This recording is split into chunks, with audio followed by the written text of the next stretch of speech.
let me turn to Gonzalo Lira.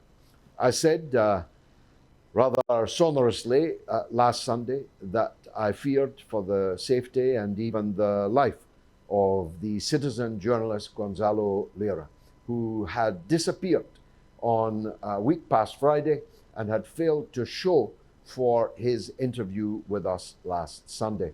He had earlier said that if we didn't hear from him within 12 hours, we should put his name on a list of those who've been disappeared, presumed, and actually, in some cases, murdered by the fascist hordes, the Black Hundreds that underpin the coup regime in Kyiv.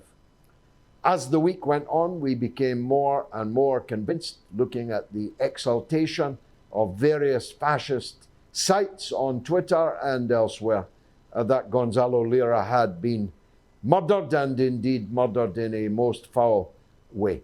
And I'm very glad to say that that turned out to be false, because just 24 hours or so ago, after I had received anguished mail from Gonzalo's father in the United States, Gonzalo turned up alive. And we are going to be speaking to him in the course of the show. Gonzalo Lira is one of very few people who are actually bringing us any news at all about the war in Ukraine.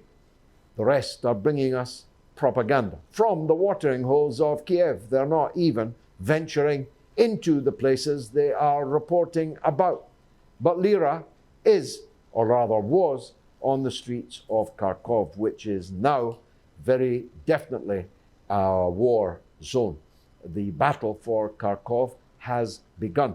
And like the rest of the battles, it will only end one way. It's better, therefore, that it ends quickly and by negotiation.